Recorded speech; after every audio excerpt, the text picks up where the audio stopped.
প্রথম এই জমিনে কোন মসজিদ প্রতিষ্ঠা হয়েছে আপনি একটু জানিয়ে দেন। কলা, আমার রসুল ইরশাদ করেন, আল মসজিদুল হারাম, এই খানায়ে কাবার যে মসজিদ, এই মসজিদে হেরেম সর্বপ্রথম প্রতিষ্ঠা হয়। তারপর সৈয়দুনা আবু যর বললেন সুম্মা আই, এরপর কোনটা? কলা, আমার কামলিওয়ালা বললেন আল মসজিদুল আকসা, এরপর মসজিদে আকসা প্রতিষ্ঠিত হয়।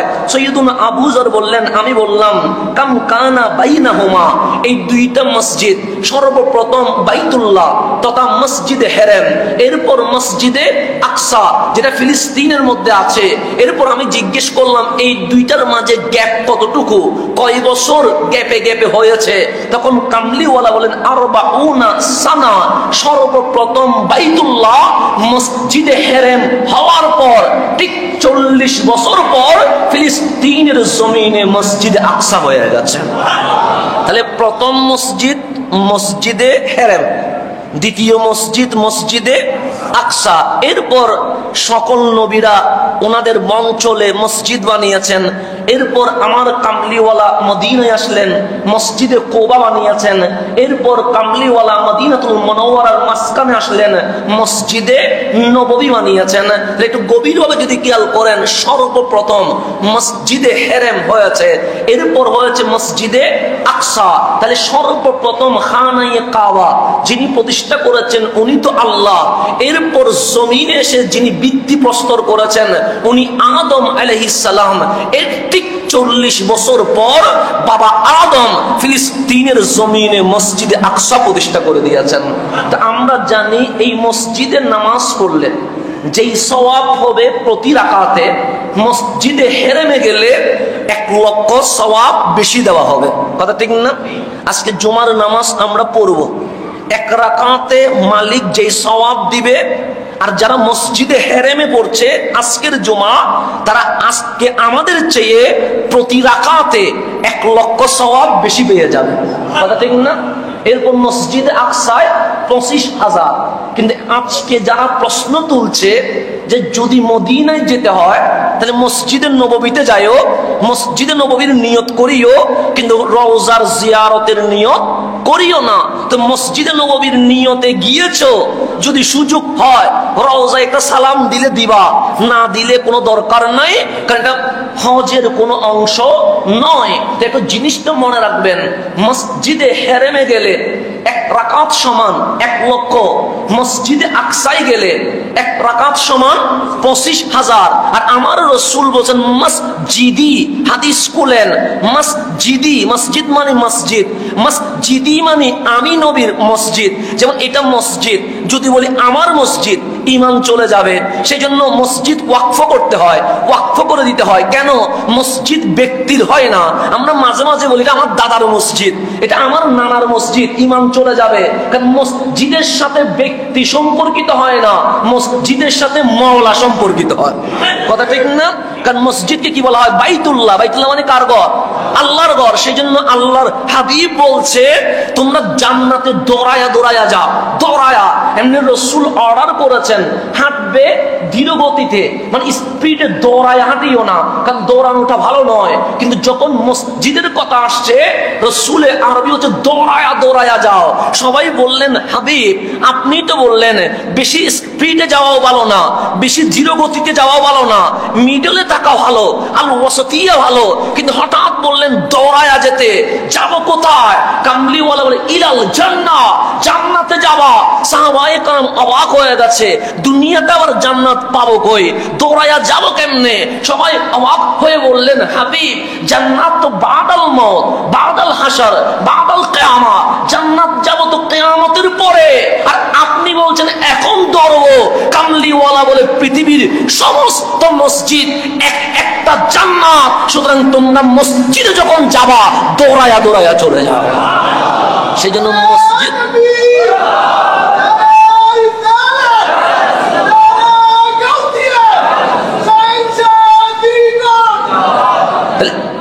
মসজিদকে ব্যক্তির সাথে সম্পর্কিত করা যাবে না। বলা যাবে না এটা আমার বাবার মসজিদ, বলা যাবে না। বাংলাদেশে অনেক সময় এগুলো হয়, সেজন্য দাদার মসজিদ বিদায়, সেখানে মোতোয়াল্লি ওনাকেই হতে হবে। সেই জন্য মারামারি বাজে আরেকটা মসজিদ হয়, এগুলো সবগুলো মসজিদে দেরারের হুকুমে চলে যাবে। আমাদের বাংলাদেশে হয় 10 হাত দূরে আরেকটা কি আছে মসজিদ। এগুলো কেন হয়? ওই বংশীয় মারামারির কারণে হয়। এগুলো সব মসজিদে দেরারের হুকুমে চলে যাবে।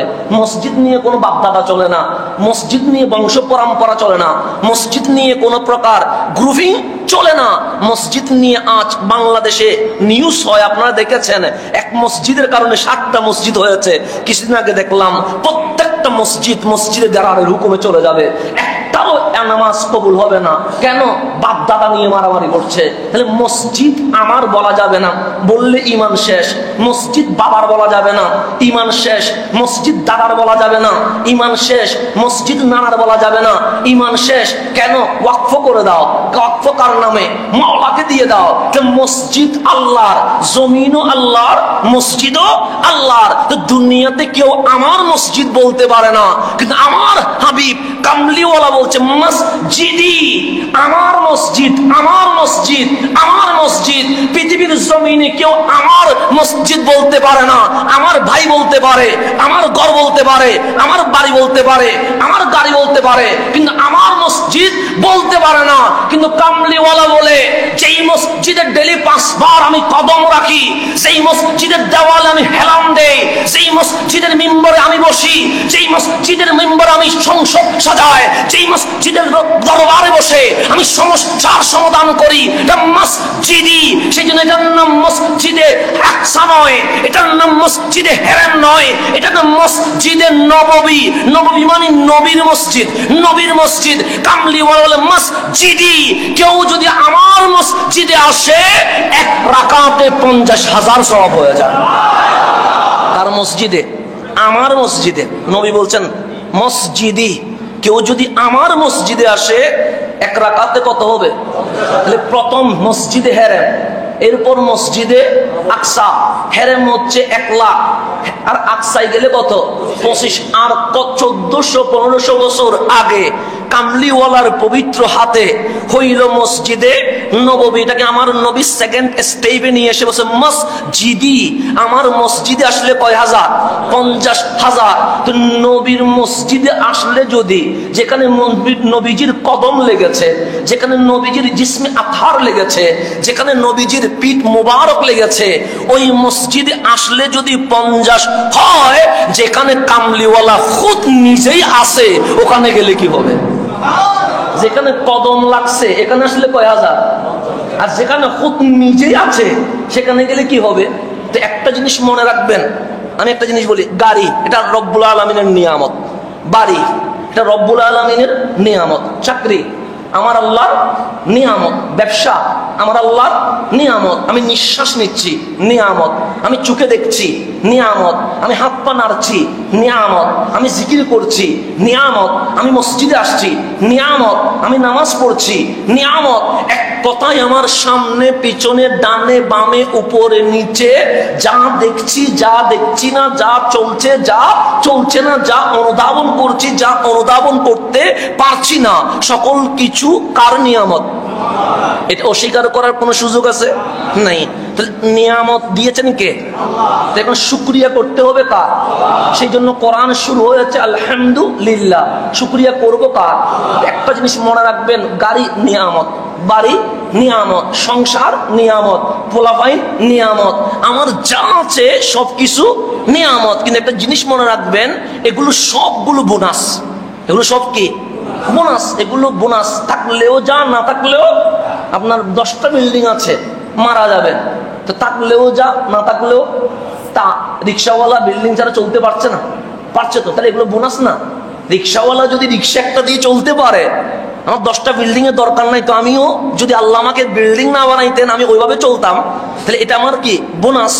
আমার সন্তান না হলেও আমার জীবন চলবে, কিন্তু সন্তান হয়েছে, এটা আমার বোনাস। আমার জীবন এতটুকু না আসলেও চলতো, মালিক যদি নিয়ে যেত সমস্যা নাই, তাহলে এই জীবনটা আমার বোনাস। আমি নামাজ পড়ছি, এটাও কি? বোনাস।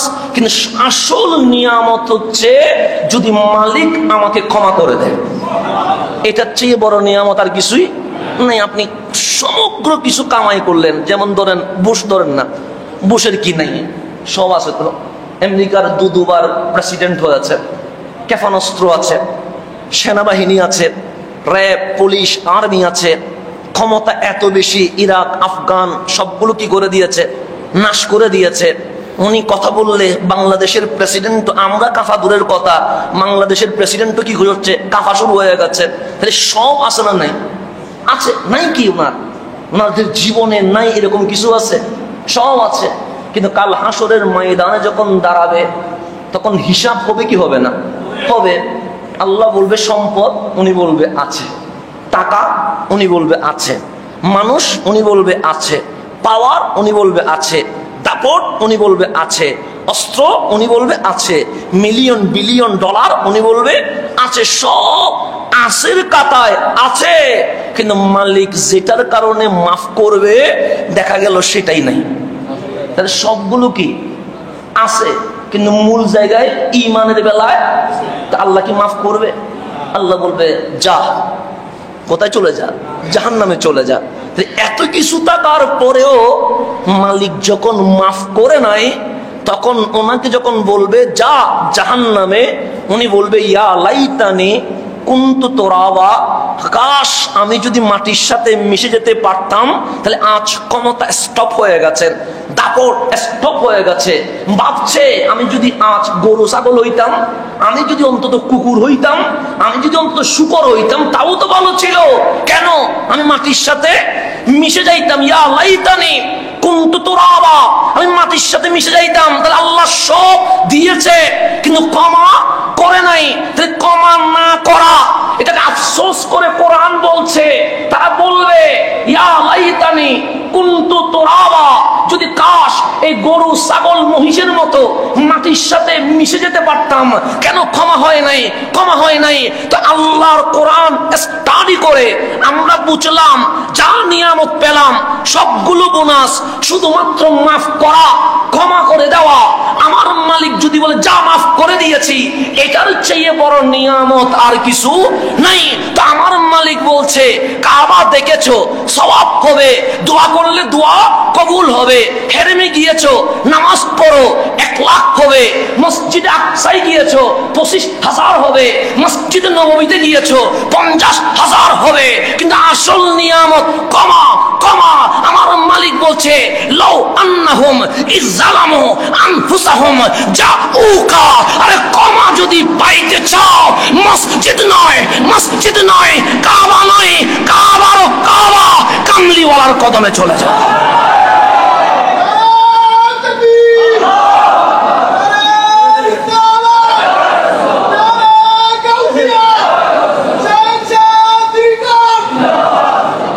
সওয়াব পাইতে মসজিদে, সওয়াব মানে বোনাস। আর কি সওয়াব মানে কি? বোনাস। সওয়াবকে কি বলে? ঈদ গেল, বোনাস পাইছেন না? বোনাস পাইছেন, তো এটা হচ্ছে বোনাস বলে। কিন্তু ক্ষমাটা হচ্ছে আসল ডিউটি। তো আল্লাহ হচ্ছে সওয়াব পাইতে, বোনাস পাইতে মসজিদে যাও, আর ক্ষমা পাইতে আমার কামলিওয়ালার কদমে যাও। এখানে জাউকা, কা মানে একটা শুধু হাবিব আপনার কাছে আসতে বলবেন। যাউ ইলাল মসজিদিল হেরেম বলে নাই, ইলা মসজিদ আন-নববী বলে নাই, ইলাল মসজিদ আল আকসা বলে নাই। যাউকা, হাবিব আপনার কাছে আসেন। তো হাবিব বলছে, আমি বলি নাই, বলছে কে? আর 1 লক্ষ সওয়াব এটা বলছে হাবিবে।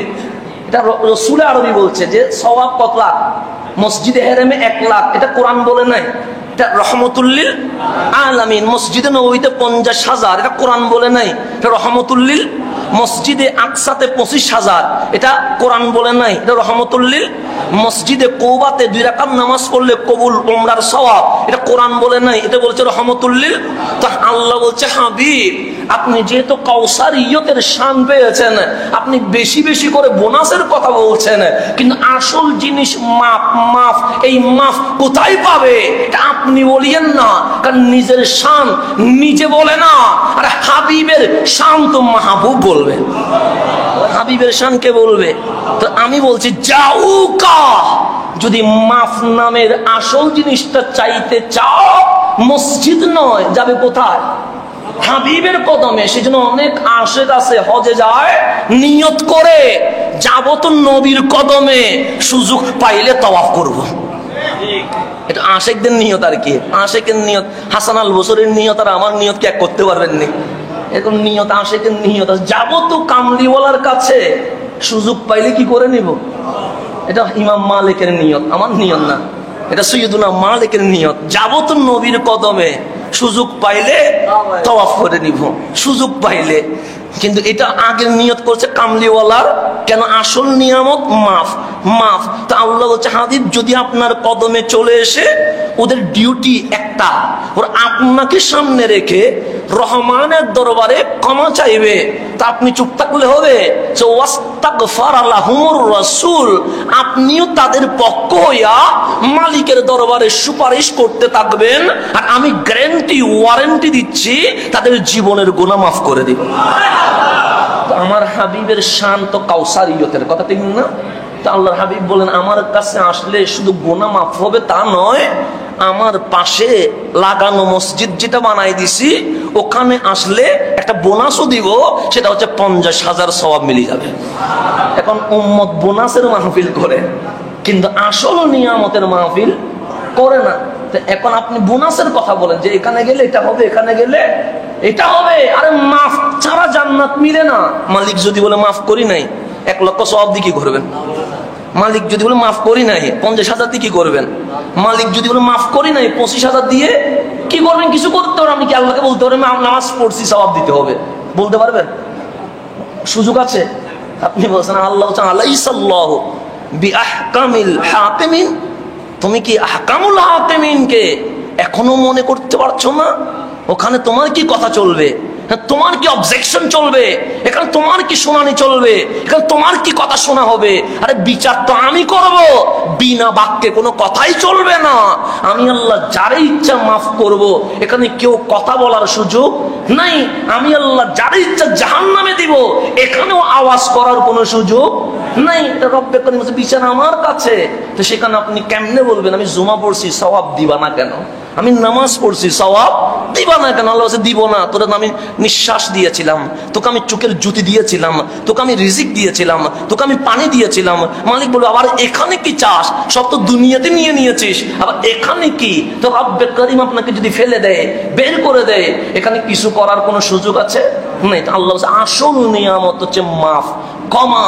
দুনিয়াতে তুমি আবু জাহেলের মতো দাপটওয়ালা হতে পারো, তুমি আবু লাহাবের মতো ক্ষমতাধর হতে পারো, তুমি উতবা সাইবার মতো হিংস্র হতে পারো, কিন্তু যদি তুমি আমার বেলালের মতো আশিকে রাসূল হতে না পারো, এই ক্ষমতা, এই দাপট, এই উগ্র তোমার জীবনে কোনো উপকার আসবে না।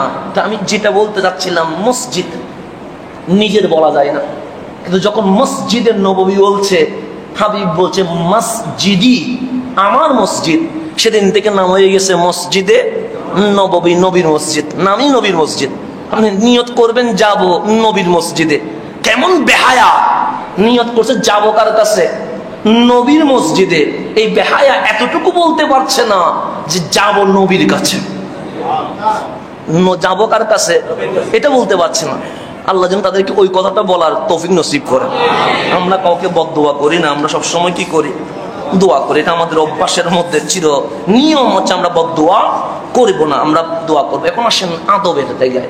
তাহলে মসজিদ হয়েছে সর্বপ্রথম মসজিদে হেরেম, এরপর হয়েছে মসজিদে আকসা।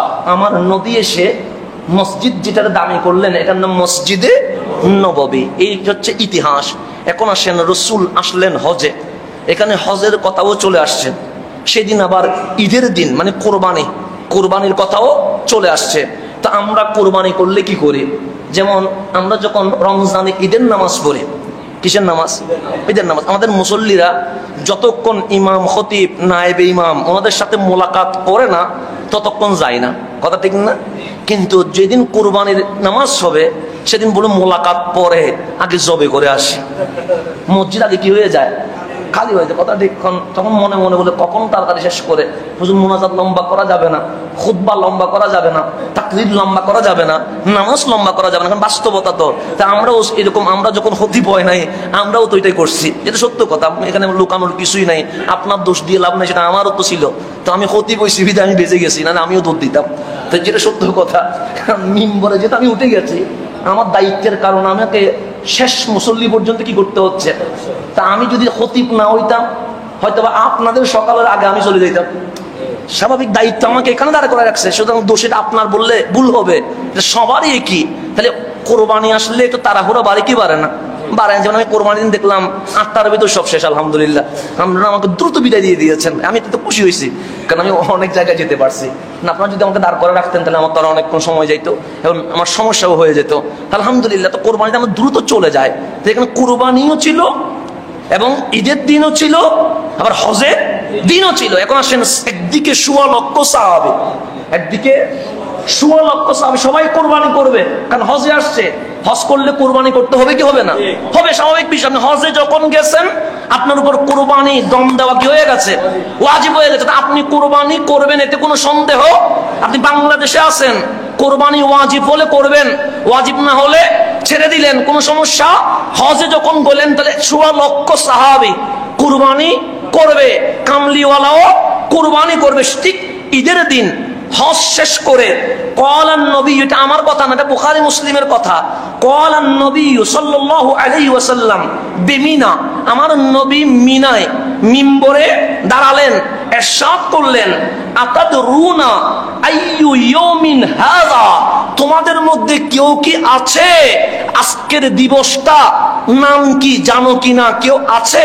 যেমন আমি যদি জিজ্ঞেস করি আজকের দিনের নাম কি, জুমার দিন বলবেন না? আর উল্টা আমারে বলবেন এটা মনে পাগল হয়ে গেছে কিনা, জোহরের নামাজ না পড়ে মসজিদে খুতবা দিচ্ছে আর জিজ্ঞেস করছে আতাদরুনা আইয়ু ইয়াউমিন হাযা, তোমরা কি জানো আজকে দিবসটার নাম কি? আপনারা বলবেন হুজুর আপনি জুমার দিন দাঁড়াইছেন, মিম্বরে জুমার খুতবা দিচ্ছেন, আজকে ইয়াউমুল জুমা, জুমার দিন, তো সেদিন ঈদের দিন। কামলিওয়ালা বলছেন আতাদরুনা, তোমরা কি জানো আইয়ু ইয়াউমিন হাযা, এই দিনটার নাম কি তোমরা জানো? তো 1.25 লক্ষ সাহাবী যারা হজে আসছে, ওরা কি জানে না আজকে ইয়াউমুন নাহার, কুরবানির দিন? জানে না? ওরা কি জানে না এটা ঈদের দিন? জানে কি না? জানে। ওরা কি জানে না জিলহজের 10 তারিখ? জানে না? জানে। 1.25 লক্ষ, এখানে 1.25 লক্ষ হবে? হবে না, হাজারের মধ্যে ধরেন, ওখানে লক্ষ পার হয়ে গেছে। কলু, 1.25 লক্ষ সাহাবী, সৈয়দুনা সিদ্দিক আকবর থেকে শুরু করে আখের তক সবাই হাত তুলে বলছেন আল্লাহু ওয়া রাসূলুহু আলাম, আমরা কিছুই জানি না, আল্লাহ এবং রাসূলই জানেন। আদব কারে কয় শিখেন, এটা বুখারী মুসলিম আমার না। আবার আপনি বলবেন মনে আমি বানাই নিয়ে আসছি মনে হয়, না না, আমি যদি জিজ্ঞেস করি একজন না একজন বলবে এটা জুমার দিন, বলবে স্বাভাবিক। আমাকে জিজ্ঞেস করলে আমি বলবো জুমার দিন, কয়টা বাজে, 12টা বাজে বলবো। কিন্তু 1.25 লক্ষ সাহাবী একজনও তো, এখানে তো অনেকে সিদ্দিক আকবর তো সোহবত বেশি পেয়েছে, এরকমও আছে, অনেকে কম সোহবত পেয়েছে, এরকম আছে না? সেই দিনও মুসলমান হয়েছে, এরকমও তো আছে। যে আজকেই কি হয়েছে, মুসলিম হয়েছে, এরকমও আছে না? তো ওনাকে কি আদব শিখাইছে? উনি তো বলতে পারতেন আজকে ঈদের দিন, কিন্তু হাবিবের সোহবতে আসতে দেরি সেকেন্ড লাগে নাই, আদব শিখে ফেলছে। 1.25 লক্ষ বলছে আজকে কোন দিন আমরা জানি। এর আগের হাদিস, মানে এটা যেটা বলছি আব্দুল্লাহ ইবনে ওমর রাদিয়াল্লাহু আনহু, বুখারী, এর আগের হাদিস। এখানে জিজ্ঞেস করছে তোমরা কি জানতে না দিবসটার নাম কি? সে জানি তো। তো রাসূলুল্লাহ সাল্লাল্লাহু আলাইহি ওয়াসাল্লাম কত সুন্দর করে জিজ্ঞেস করছে আতাদরুনা আইয়ু ইয়াউমিন হাযা, তোমরা কি জানো দিবসটার নাম কি? তোমরা একজনও বললা না কেন? জানতাম এটা কোরবানির দিবস, জানতাম এটা ঈদের দিন, জানতাম এটাতেই হজের দিন, কিন্তু বলি নাই কেন? আমাদের মন তো জানে না। কামলিওয়ালা জিজ্ঞেস করেছে কেন? হয়তো আমার নবী দিবসটার নাম চেঞ্জ করে দিত। আমার নবী যদি বলতো আজকে ঈদের দিন নয়, আজকে মুহররমের দিন, সেটা মুহররম হয়ে যেত। আরে আদব কাকে বলে? আমার রাসূল ফাকালা, কামলিওয়ালা বললেন ফাইন্না হাযা ইয়াউমুন হারাম, আজকের দিনটা হচ্ছে সম্মানিত দিবস, এটার চেয়ে বড় সম্মানী দিবস আর হতে পারে না। এরপর আল্লাহ রাসূল বলছেন আফাতাদরুনা আইয়ু বালাদিন হাযা, তোমরা কি জানো যেই মিনার উপর দাঁড়িয়ে আমি বক্তব্য দিচ্ছি এই বলদ শহরের নাম কি? তোমরা কি জানো? যেমন আমরা যদি বলি এইটার নাম কি, আমরা বলবো শাহজাহানপুর, কথা ঠিক না? রেলওয়ে কলোনি বলবো, তাহলে আমরা তো নাম বলবো। রাসূল পাক আছেন কোথায়? মিনায়। জায়গার নাম কি? মক্কাতুল মুকাররমা। জানে কি জানে না সবাই? তো রাসূল আরবি বলছেন আফাতাদরুনা তোমাদের মধ্যে কেউ আছো? আইয়ু বালাদিন হাদা, আজকে দিবসটার নাম কি? কলু, তারা বললেন আল্লাহু ওয়া রাসূলুহু আলাম, আমরা জানি না এটার নাম কি, আল্লাহ এবং রাসূলই জানেন। কেন জানেন না?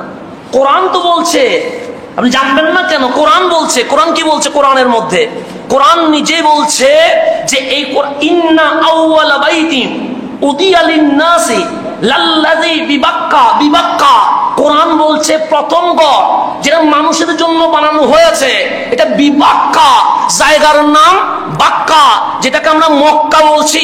কোরআন বলছে এটার নাম কি? বাক্কা। তো আমার আল্লাহর কোরআনের আয়াত আগে নাজিল হয়েছে, কামলিওয়ালা জিজ্ঞেস করছে পরে কখন বিদায় হচ্ছে, আগে নাজিল হওয়া। আল্লাহ বলছে এটার নাম বাক্কা। তো সাহাবায়ে কেরামকে বলছে আইয়ু বালাদিন হাদা, এই শহরের নাম কি? তো একজনও তো বলতে পারতো হাবিব কোরআনে এটাকে বাক্কা বলেছে, এটার নাম বাক্কাতুল মুকাররমা বলতে পারতেন, এটার নাম বাক্কা আশ-শরীফা বলতে পারতেন, কিন্তু কেউ বলে নাই। বলছে আল্লাহু ওয়া রাসূলুহু আলাম, আল্লাহ এবং তোমার হাবিব ভালো জানে। কেন? যদি আমরা বলতাম বাক্কা, হাবিব যদি বলতেন না না এটার নাম বাক্কা নয়, এটার নাম মদিনা, সেদিন থেকে এটা মদিনা হয়ে যেত। আকীদা কারে কয়? আকীদা। আপনি আকীদা নেন। তারপর আমার রাসূল বললেন ক্বালা বালাদুন হারাম, এটা হচ্ছে পবিত্র শহর। এটা কি শহর? এরপর আমার রাসূল বলেন আফাতাদরুন আইয়ু শাহরিন হাযা, তোমরা এই মাসটার নাম জানো? তো মাসের নাম কি? জিলহজ। জানো তোমরা এই মাসের নাম?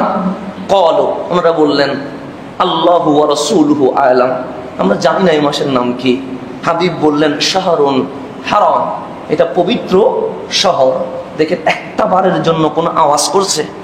আদব কারে কয়? আদব এই জিনিসটা মসজিদে গৌসুল আজমে শেখানো হয়, এটা অন্য কোথাও শেখানো হবে না। এটা কাদরিয়াতে শেখানো হয়, এটা খানকাতে শেখানো হয়, এটা দরবারে শেখানো হয়, এটা পীরের মজলিসে শেখানো হয়, এটা অন্য কোথাও শেখানো হবে না। আদব আমরা কোনো ব্যক্তি থেকে শিখি নাই, আদব আমরা সাহাবী রাসূল থেকে শিখেছি। যারা রাসূলের পাশে ছিলেন ওনাদের থেকে শিখছি। আপনি অবাক হয়ে যাবেন, আমি কামলিওয়ালার কি বলবো, আপনি অবাক হয়ে যাবেন। আমরা চুল রাখি কয় সিস্টেমে? 3 সিস্টেম, হয়তো বেশি ছোট, না হলে এই যে মাঝারি সিস্টেম, না হলে বাবরি সিস্টেম। কয়টা সিস্টেম হলো? 3টা। কেউ কি মেয়ের মতো চুল রাখে? না, এটা দেখতে বিশ্রী দেখা যায়, মানুষ হাসবে, কারণ ও যখন পিছনে হেঁটে যাবে মানুষ পিছন থেকে ছেলে না মেয়ে, এটাই তো সমস্যায় পড়ে যাবে। কথা ঠিক না? যারা ইফটিজিং করে তারা সমস্যায় পড়ে যাবে, বলবে এটা ছেলে না মেয়ে, কারণ সমস্যা হয়ে যায়। তো চুল লম্বা হলে ঝামেলা হয় কি হয় না? হয়। তো একজন সাহাবী ছিলেন, উনি চুলটাকে মেয়েদের মতো যেটা কুফা করে, নাকি এটার নাম কি বলে? হ্যাঁ কুফা, এটাকে করে চুল বেঁধে রাখতেন। আর যখন বসতেন চুলটা খুলে দিতেন, খুলে দিলে চুলটা মাটিতে গিয়ে পড়তো। উনি যে বসছে চুল কোথায় গেছে?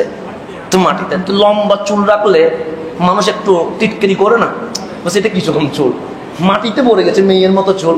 তো 2-1 সাহাবী বলছেন ইয়া রাজুল, হে পুরুষ, মেয়ের চুলটাকে কোমর পর্যন্ত, তুমি তো ছেলে, তোমার চুল নিচে পড়ে গেছে মাটিতে, কাটতে পারো না? আমি জীবনে কাটবো না। সে কেন? বলছে কামলিওয়ালা একদিন আমার এই চুলের উপর হাত রেখেছিল, আমার রাসূল একদিন কি রেখেছিল হাত। এই বাচ্চা আছে না, বাচ্চা দুষ্টামি করলে আমরা গরম হয়ে যায়, স্বাভাবিক, আমাদের নফসানিয়তের কারণে। কিন্তু রহমতুল লিল আলামিন কি গরম হতে পারে? এটা রহমত নিয়ে আসছে, রউফুর রহিম হয়ে আসছে, এটা গরম হয় কেমনে? গরমের মেশিন আল্লাহ আমাদেরকে দিছে, হাবিবকে দেয় না। হাবিব তো শুধু মাফ করতে জানে, কথা ঠিক না? তো রাসূল পাক যখন নামাজ শেষ করতেন, বাচ্চারা দৌড়ায়া লাইন ধরে দাঁড়িয়ে যেতেন।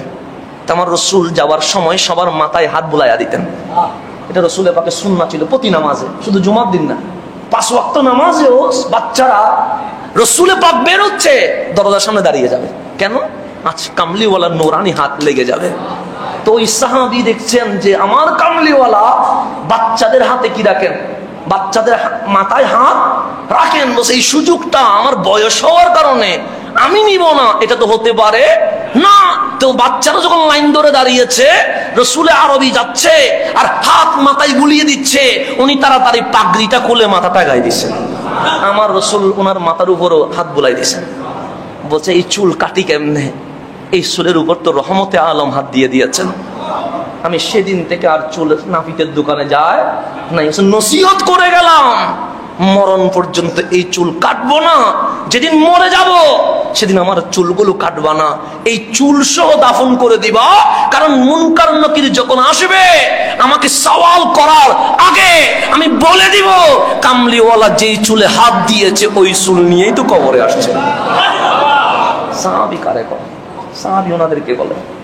আশেক কারে? আপনার আশেক, আমি এশক আপনাকে কি বুঝাবো? আপনি তো এটা দিয়ে বুঝতে চেষ্টা করেন, আপনি কখনো এটা দিয়ে বুঝতে ট্রাই করেন নাই। আশেক কারে? চুল কাটে নাই জীবনে। কেন? একবার কামলিওয়ালা হাত দিয়েছেন মাথা, ওই মাথার উপর চুলের উপর যে রসুলে পাকের হাত লেগেছে সেটা নাপিতের দোকানে যেতে পারে না, এটা কোনো কেচি আর কাটতে পারে না, এটা এইভাবে লম্বা হতে থাকবে যত দূর যায়, মরণ পর্যন্ত চলতে থাকবে। মানুষ যা বলো আমি শুনবো, কারণ পাগল তো তারে কয় যারা একটু টিটকারি করে। তার পাগল হইলাম কেমনে? এখনো তো আমার কেউ মারেও না, কথা ঠিক না? এখন কিছু সমালোচনা করলে আমরা আতঙ্ক হয়ে যাই, ইস আমাকে নিয়ে কথা বলছে। তখন আমি ভাবি এখনো তো মাইর খাই নাই, খেদমত কোথায় গেল? দুই একটা গালি খাওয়াতে আমি স্টপ হয়ে গেলাম। আরে মাইর না খাওয়া পর্যন্ত তো পাগলও হতে পারি না, কথা ঠিক না? মাইর খাইলে না মানুষ বলবে পাগল, মাইর না খাওয়া পর্যন্ত পাগল হইতে পারবো। সেজন্য সুন্নিয়তের খেদমত কবুল হওয়ার জন্য শর্ত হচ্ছে মাইর খাওয়া। কি খাওয়া? সেই জন্য মিম্বর এখানে যারা দাঁড়াইছে ওরা মাইর খাইছে। আপনি হুজুর থেকে হিসাব করেন, হিসাব করেন, সবাই মাইর খাইছে, শুধু খাই নাই আমি। তা আল্লাহ যেন আমারও খাওয়ার তৌফিক দান করেন। দরকার আছে তো, খেদমত কবুল হবে না, খাওয়ার দরকার আছে, এটা অস্বীকার করার কোনো সুযোগ নাই। সুন্নিয়তের খেদমত করতে গেলে কখনো গলা কাটতে হবে, কখনো পিঠের উপর তরবারির দাগ আসবে, আসতেই হবে, কখনো গাড়ি ভেঙে ফেলবে, ভাঙতেই হবে, কখনো টায়ার ছুড়াই ফেলবে, হতেই হবে, গালাগালি করবে, করতেই হবে। কারণ পাগল তো তারে কয় যে মায়ের খাইতে হবে, নাহলে পাগল হবে কেমনে? কথা ঠিক না? পাগলের জন্য এটা শর্ত। তা আমরা কামলিওয়ালার পাগল না, তো পাগল হইতে গেলে তো মায়ের খাইতে হবে, মাইন না খাইলে পাগল হই নাই। তার মানে বুঝতে হবে হোঁসে ঠিক, যাতে ঠিক, তালে মাতাল, তালে মাতাল যাতে কি ঠিক, এরকম পাগলে লাভ নাই। যাতে ঠিক তালে মাতাল হয়ে কোনো লাভ নাই, সেজন্য মায়ের খাইতে হবে। সেজন্য আহলে সুন্নাত ওয়াল জামাতের উলামায়ে কেরাম সেই থেকে এই পর্যন্ত সবাই মায়ের খাইছে, খায় নাই এরকম কেউ নাই। সৈয়দনা সিদ্দিক আকবর থেকে শুরু করেন, মাওলা আলী হয়ে, হাসনাইনে কারিমাইন হয়ে, ফারুকি তাক সবাই মায়ের খেয়েছে। মায়ের খায় নাই এরকম কেউ নাই, খাইতেই হবে। মায়ের না খাইলে পাগল হবেন না। পাগল না হইলে আপনি রসুলের বাগের সামনে দাঁড়াইয়া যদি বলেন আমি পাগল, রসুল বলবে যাতে ঠিক তালে মাতাল, তুই কিসের পাগল, তুই তো মায়েরই খাস নাই। কথা নিশ্চিত মাঝে মাঝে দোয়া করবেন আল্লাহ যেন মায়ের খাওয়ার তৌফিক দান করে, কারণ এটা দোয়া করা দরকার। কারণ যাতে ঠিক হইলাম নাই, যাতেও পাগল হইতে হবে, তারপর এটাকে আশেক বলে। সেজন্য সাহাবী চুল ছেড়ে দিয়েছে, লম্বা হোক, মানুষ পাগল বলো, এটা নিয়ে মস্কারি করো, ঠাট্টা করো, হাসি করো, হাসাহাসি লাফালাফি করো, আমি তো জানি এই চুলের উপর কার হাত পড়ে গেছে, তখন তাকে মস্কারি করতে দাও, আমি আমারটা নিয়ে তাকে। এতটুকুতে ইন্তেকাল করছে, হাদিসে লেখা আছে ওনাকে ওইভাবে চুল লম্বা অবস্থায় ওনাকে কি করে দিয়েছেন? দাফন করে দিয়েছেন। তা আপনাকে আমি কিভাবে বোঝাবো যে পাগল কারে কয়?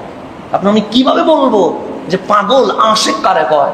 এগুলাকে বুঝাইতে গেলে আপনাকে ওই জামানায় চলে যেতে হবে, ওই জামানায় চলে যেতে হবে।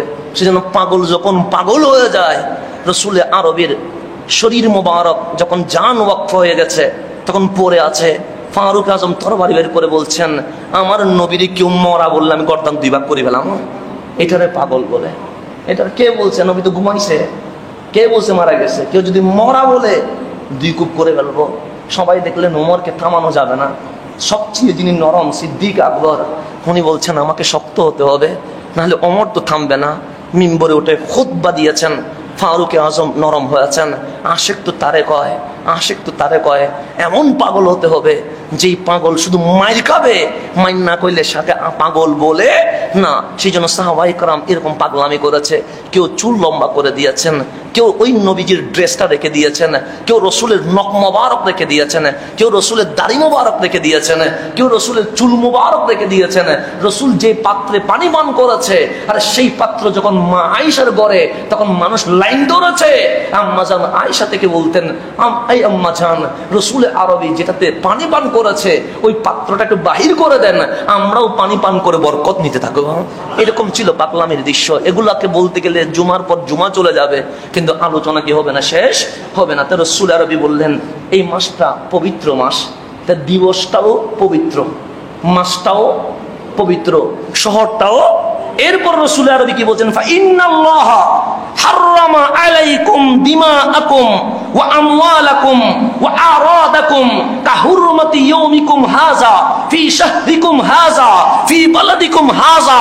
এই তোমাদের শহরকে মালিক যেরকম পবিত্র করেছে, এই তোমাদের মাস জিলহজকে মালিক যেভাবে পবিত্র করেছে, এই ইয়াউমুন নাহার কুরবানি দিবসকে মালিক যেভাবে পবিত্র ঘোষণা করেছে, ঠিক তোমাদের জন্য মালিক তোমাদের জান মাল ইজ্জতকেও পবিত্র করে দিয়েছে। দেখেন, বলছে কাবা যেরকম পবিত্র, তোমার ইজ্জতও সেরকম পবিত্র। জিলহজ যেরকম পবিত্র, তোমার মালও সেরকম পবিত্র। এই বলাদ শহর মক্কা যেরকম পবিত্র, ঠিক তোমার রক্তও সেরকম পবিত্র। তা আল্লাহ আপনাকে কি মেসেজ দিয়েছেন এই হাদিসের মাধ্যমে? কারণ রসুলের হাদিস কৌলকার, আল্লাহর কালাম তো আল্লাহর। তুই কি কথা বলছেন যে তুমি মানুষকে কষ্ট দিয়ে 1000 বার কাবায় গেলেও কোনো কাজ হবে না। এটাই বলছেন যে শহরে জিলহজ যেরকম পবিত্র, মক্কা নগরী যেরকম পবিত্র, ইয়াউমুন নাহার কুরবানির দিবস জিলহজের 10 তারিখ যেরকম পবিত্র, তোমাদের জান, তোমাদের মাল, তোমাদের ইজ্জতও সেরকম পবিত্র।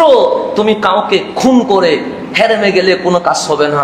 তুমি কারো ইজ্জত লুণ্ঠন করে হেরেমে গেলে কাজ হবে না। তুমি কারো মাল বক্ষণ করে হেরেমে গেলে কোনো কাজ হবে না। তাই ঠিক মানুষকে, মানুষের রক্ত, মানুষের জান, মানুষের মাল, মানুষের ইজ্জত যিনি দিতে পারে, উনি যদি কাবায় যায় তাহলে উনি নিজেই পবিত্র হবে। মানুষ কষ্ট দিয়ে হজ করে কোনো লাভ নাই, এটাই বোঝাচ্ছেন। সেই জন্য আউলিয়া কেরাম আমাদেরকে সবক দিয়েছেন। সুফিয়ায়ে কেরাম সৃষ্টির সেবার মধ্য দিয়ে সস্তা রাজি হয়। কিসের মাধ্যমে? সৃষ্টির সেবার। এটা তরিকতের সবক, এটাই হাদিস থেকে আমরা পেয়েছি। এখন আসেন, আমার কামলিওয়ালা মক্কা নগরীকে কিরকম ভালোবেসেছেন। হাদিস তিরমিজি শরীফে আছে, দুটো আমি যেটা বলবো। সাইয়্যিদুনা ইবনে আব্বাস রাদিয়াল্লাহু তাআলা আনহুমা বলছেন, ক্বালা রাসূলুল্লাহ সাল্লাল্লাহু আলাইহি ওয়াসাল্লাম লিমাক্কাতা, আমার কামলিওয়ালা মক্কার সামনে দাঁড়িয়ে মক্কাকে ইশারা করে হাতের আঙ্গুল মোবারক তুলে বলছেন, মা আতিয়াবাকি মিন বালাদিন ওয়া আহাব্বাকি ইলাইয়া। হে মক্কা, তোমার চেয়ে পুত পবিত্র এই জমিনে আর কোনো জমিন নাই। আমি ভালোবাসি যেই জমিনকে, সেই জমিনের মধ্যে তোমার চেয়ে বেশি আর কাউরে ভালোবাসি নাই। কাকে বলছেন? মক্কাকে বলছেন। এর উপর কি বলছেন? লাউলা আন্না কওমি আখরাজুনি মিনকা মা সাকানতু গায়রাকা।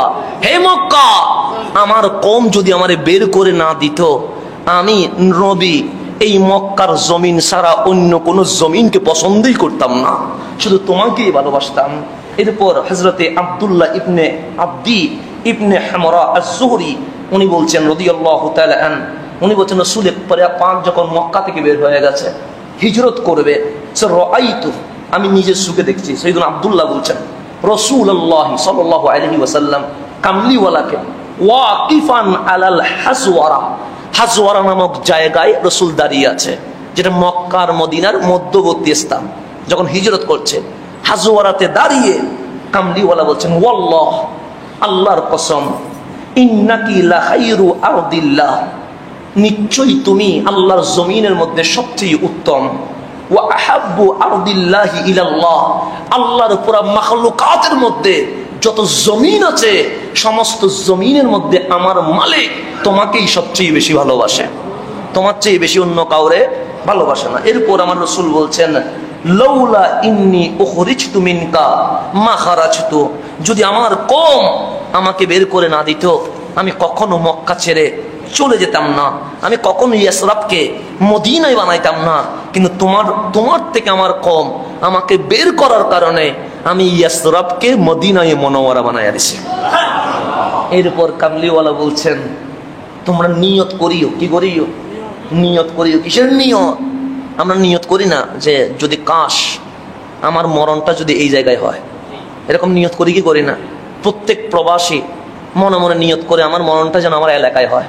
কারণ প্রবাসে আছে, ওখান থেকে মারা গেলে লাশ আনতে কত কষ্ট, আর ওখানে যদি দাফন হয় জিয়ারত হবে কি হবে না এটার কোনো গ্যারান্টিও নাই, ওয়ারেন্টিও নাই। আর এলাকায় হলে মসজিদে জিয়ারতের মধ্যে জিয়ারত হয়ে যাবে। প্রত্যেকের নিয়ত আছে না? নাই, আছে। কিন্তু কামলিওয়ালা বলছেন, যখন আমি ইয়াসরাবকে মদিনা বানিয়ে দিয়েছি, তুমি তাওয়াফ কাবাই করিও, হজ কাবাই করিও, কিন্তু মরণের নিয়তটা মদিনায় করিও। সাহাবায়ে কেরামকে বলতেন, তোমরা যখন তাওয়াফ করতে যাবা দ্রুত চলে আসিও। আমরা বলবো বেশি দিন থাকিও, কিন্তু কামলিওয়ালা বলছে তাওয়াফে যখন যাবা, উমরায় যাও, হজে যাও, দ্রুত কোথায় চলে আসবা? মদিনায় চলে আসিও, বেশি দিন স্টে করিও না। কেন? হায়াত মতের বিশ্বাস নাই। তাওয়াফ মক্কায় হোক, লাব্বাইক আল্লাহুম্মা লাব্বাইক মক্কায় হোক, কিন্তু মরণটা যেন মদিনায় হয়। কারণ আমি নবী তো মদিনাকে কি করে নিয়েছি? বাছাই করে নিয়েছি। সেই জন্য যারা আশেক তারা জান্নাতুল বকির মরণের কবিতা লিখে, লেখে না? লেখে। চাঁদপুরের মধ্যে মতলবের মধ্যে দরবার আছে, হযরতে মনজুর রিফাই, তিনি দোয়া করেছিলেন যে আমার মরণ যেন কোথায় হয়? মদিনায় হয়, জান্নাতুল বাকিতে হয়। আশেক ছিল তো, ওলি ছিলেন তো, মরণ ঠিক ওখানে হয়ে গেছে। লিখেছেন বাংলাদেশে কবিতা, জন্ম কোথায়? বাংলা, তাকে কোথায়? বাংলা, কিন্তু কবিতা লিখেছেন মরণ যেন হয় কোথায়? মদিনায়। হজে গেছেন, ঠিক রহমানের দরবারে কবুল হয়েছেন, মরণ হয়েছেন ঠিক মসজিদে নববীর ওই জান্নাতুল বাকিতে ওনার দাফন হয়ে গেছে। তো সেই জন্য মরণ যেন কোথায় হয়? মদিনায় হয়। এটা হচ্ছে মানুষ কামনা করে, মানুষ কামনা করে। আপনি বলবেন আজকে তো এরকম পরিবেশ না, এটা ইমাম মাহাদি আসলে পরিবেশ। সাহাবায়ে কেরামের যে আশকানা পরিবেশ ছিল, এই পরিবেশ মদিনায় আবার চলে আসবে ইনশাআল্লাহ, আবার আসবে ইনশাআল্লাহ। সেই জন্য মরণ বুঝবেন কোথায়? মদিনায়। হজ করবেন মক্কা, হজ করবেন কোথায়? তাওয়াফ করবেন মক্কায়, আর মালিকের কাছে মরণ খুঁজবেন মদিনায়। কামলিওয়ালার কদমের নিকট যেন মরণটা হয়। সেই জন্য এই মরণের দোয়া করবেন, মরণের দোয়া করবেন কোথায়? মদিনায়। একদিন মদিনায় বৃষ্টি হয়েছে, আমাদের মধ্যে বন্যা হয় না? এখন তো বন্যাটা আমাদের জন্য একটা ফ্যাশনেবল ডে হয়ে গেছে, বন্যা হওয়া এটা আমাদের নিয়ম নীতির মধ্যে হয়ে গেছে। তো মদিনায় বন্যা হয়েছে, এমন বন্যার পানি মসজিদের নববী হইয়ে রওজা মোবারকে চলে এসেছে। কোথায়? রওজা মোবারকে, যেটা বর্তমান আছে।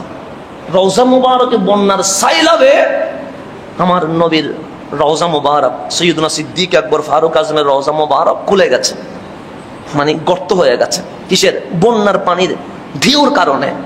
এখন দেখতেছেন ওইখানে তিনটা তো আছে, আমার কামলিওয়ালার রওজা আছে, পাশে সৈয়দনা সিদ্দিক আকবর আছে, এর পাশে সৈয়দনা ফারুকে আজম। এমন গর্ত হয়ে গেছে, একটা পা মোবারক দেখা যাচ্ছে। কি মোবারক? সবাই মনে করলেন এটা রহমতুল্লিল আলামিনের পা মোবারক, কদম মোবারক। সবাই চিল্লাচ্ছে, তাল আসো, রসুলের রওজা খুলে গেছে, কদমে পাক দেখা যাচ্ছে। চেহারার দিদার না হলেও অন্তত কদমটা দিদার করতে আসো। সবাই বীর জমালেন। কি জমালেন? বীর। কেন? কামলিওয়ালার কদমে পাক দেখা যাচ্ছে। একজন সাহাবী এসে ভালো করে দেখলেন, দেখে বলছেন ওয়াল্লাহ, খোদার কসম, এটা আমার নবীর কদম না। কারণ আমি সিদ্দিক আকবরের কদমে পাকও চিনি, ফারুকে আজমের কদমে পাকও চিনি, কামলিওয়ালার কদমে পাকও চিনি। আমি খোদার কসম করে বলছি, এটা ওমর ইবনুল খাত্তাবের কদমে পাক, যেটা তোমরা দেখতে পাচ্ছ। এখন আমার কথা হচ্ছে, যিনি কামলিওয়ালার গোলামিয়তে নিজের জীবন ওয়াকফ করে দিয়েছে, ওনার কদমে পাক যদি ঘেমে যায়, ওখান থেকে যদি সুগন্ধ বের হয়, মুনিবের কি অবস্থা হবে? মুনিবটার কি অবস্থা হবে? ফারুক আজম তো এটা কি করতেন? এটাকে ঈর্ষা বলতে পারেন, হিংসা তো বলা যাবে না। সাহাবায়ে কেরামের শান, ঈর্ষা বললেন। নবীর গোলাম কথা বল, এটা পরিচয় দিতে কি করতেন? পছন্দ করতেন, পছন্দ করতেন। উনি খুব পছন্দ করতেন যে আমি রসুলের পাকের গোলাম, এটা বলতে পছন্দ করতেন এবং নিজেকে এত ছোট করতেন যে ছোটর কোনো কি হয় না, তুলনা হয় না। সিদ্দিক আকবরের যখন ওয়াফাত হয়ে গেছে, উনি খলিফা হিসেবে মিম্বরে উঠছেন, ঘোষণা করছেন আজ খলিফাতুর রসুল হিসেবে ওমর ইবনুল খাত্তাব জুমার তাকরীর করবে। উনি ডাক দিয়ে বললেন, কি বলেছো? বলছে খলিফাতুর রসুল বলেছে। কাকে? বলছে ওমরকে। বলছে জীবনে এই শব্দ কখনো আর যেন ইউজ না হয়। আর খলিফাতুর রসুল একমাত্র সিদ্দিকে আকবর, আর ওই আবু বকরের খলিফা হিসেবে আমি ওমর দাঁড়িয়ে আছি। খলিফাতুর রসুল এটা বলতে ভয় করতেন, রসুলের খলিফা এই শব্দটা কি আছে ওজন, এটা বলতে ভয় করতেন। কেন? ফারুক আজম কি খলিফাতুর রসুল হওয়ার যোগ্যতা রাখে না? রাখে তো। যার ব্যাপারে আমার রসুল বলছেন নবুয়তের দরজা খোলা থাকলে আমার ওমর নবী হয়ে যেত, তো উনি কি খলিফাতুর রসুল হওয়ার যোগ্যতা রাখে না? রাখে, কিন্তু শব্দের ওজনের দিকে ভয় পাইছে। ওমর খলিফাতুর রসুল এই শব্দ ইউজ করবে না, ওমর রসুলের গোলাম এই শব্দ ইউজ করবে।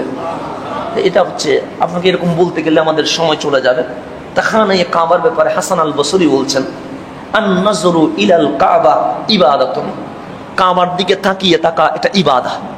এটা কি ইবাদত? ক্বালা রাসূলুল্লাহ সাল্লাল্লাহু আলাইহি ওয়াসাল্লাম, কামলিওয়ালা বলছেন, মান নাযারা ইলা বাইতিল্লাহি ঈমানান ওয়া ইহতিসাবান ওয়া তাসদীকান, যে ব্যক্তি ঈমানে সওয়াব পাওয়ার আশায় দৃঢ় বিশ্বাসে খানায়ে কাবার দিকে তাকিয়ে থাকবে, কিছু করে নাই, শুধু কার দিকে তাকায় আছে? আল্লাহর ঘরের দিকে তাকায় আছে। গুফিরা লাহু মা তাকাদ্দামা মিন যামবিহি ওয়া মা তাআখারা, ওই মুহাব্বতের কারণে মালিক আগের এবং পিছের সমস্ত জীবনের গুনাহ মাফ করে দিবেন।